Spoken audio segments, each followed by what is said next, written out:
আমাৰ পাৰ মাংসৰ সৈতে কলপচলাৰ চব্জি এতিয়া হৈ গ'ল বনাই। এতিয়া বনাম কলপচলা সৈতে বুটৰ ভাজি।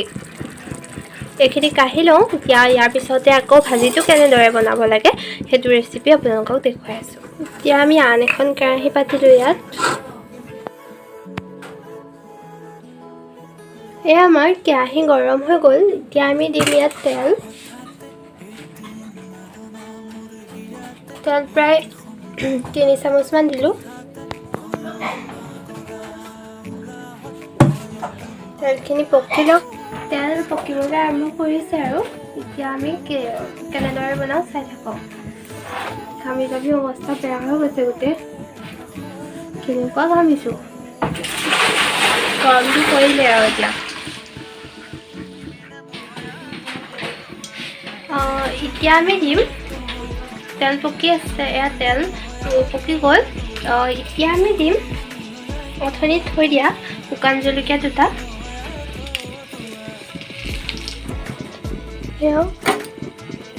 এটা অকণমান ফ্ৰাই কৰি ল'ম।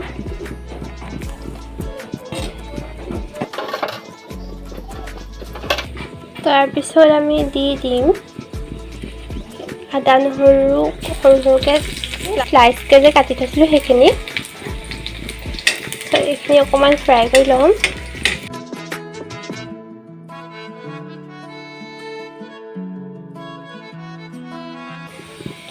এইখিনি অকণমান ব্ৰাউন কালাৰ এটা হৈছে।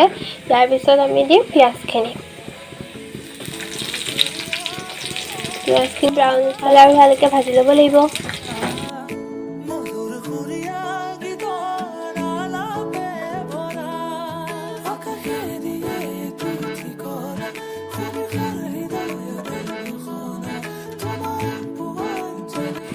দেখিছে পিঁয়াজখিনি গল্ডেন ব্ৰাউন কালাৰ এটা আহিলে আৰু 1 মিনিটমান ভজাৰ পিছত হৈ যাব।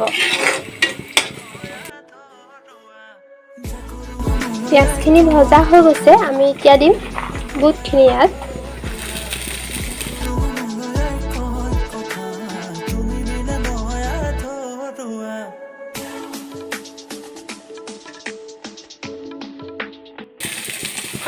বুটখিনি পিঁয়াজৰ সৈতে ভাজি লৈ এতিয়া বুটখিনি পিঁয়াজৰ সৈতে ভাজিব লাগিব অকণমান। ইয়াত অন্য মছলা নিদিওঁ। বেছি মছলা দিলে টেষ্টটো বেয়া হৈ যায়। সেইকাৰণে ইয়াত অকণমান জিৰা গুড়িহে দিম অকল। বৰ বেছি নহয়, অকণমান। এতিয়া সোৱাদ অনুসৰি নিমখ দি দিম। এতিয়া হালধি আধা চামুচমান।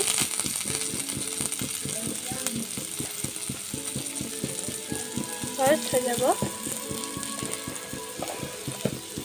এতিয়া এয়া ভালদৰে ভাজিব লাগিব এইখিনি।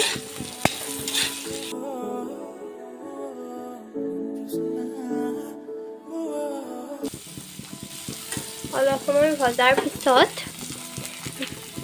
এতিয়া আমি ইয়াত আলুখিনি দি দিম।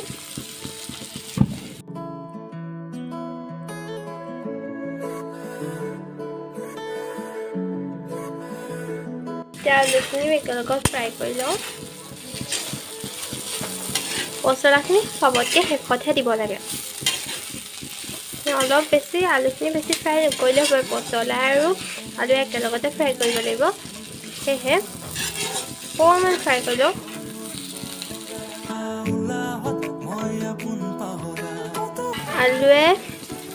বুটে আলুৱে ফ্ৰাই কৰা হৈ গৈছে। এতিয়া আমি পচলাখিনি ইয়াত এড কৰি দিম।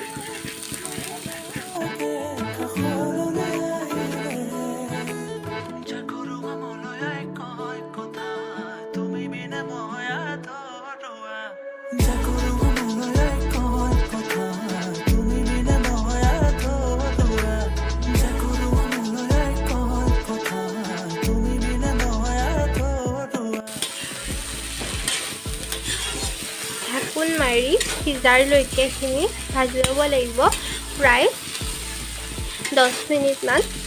মাজে মাজে ঢাকোনখন চেক কৰি থাকিব লাগিব। এতিয়া আমি ইয়াত ঢাকোন মাৰি দিম।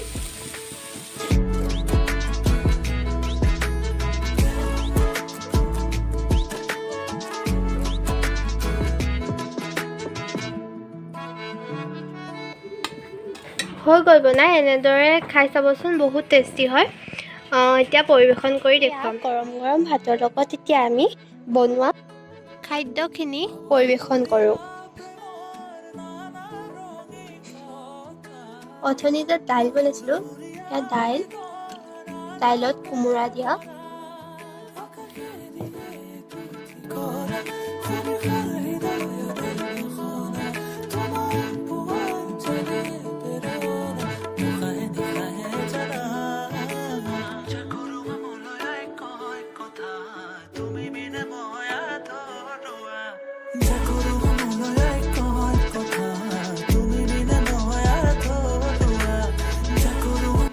এয়া হ'ল কলপচলা আৰু মাংসৰ আঞ্জা। এয়া হৈছে কলপচলা আৰু বুটৰ ভাজি, দাইল, আলু ভাজি অকণো বনোৱা হ'ল, সেয়া দেখুওৱা নহ'ল ইয়াত, আৰু এয়া গৰম গৰম ভাত। ৰেচিপিটো চাই কেনেকুৱা পালে জনাব।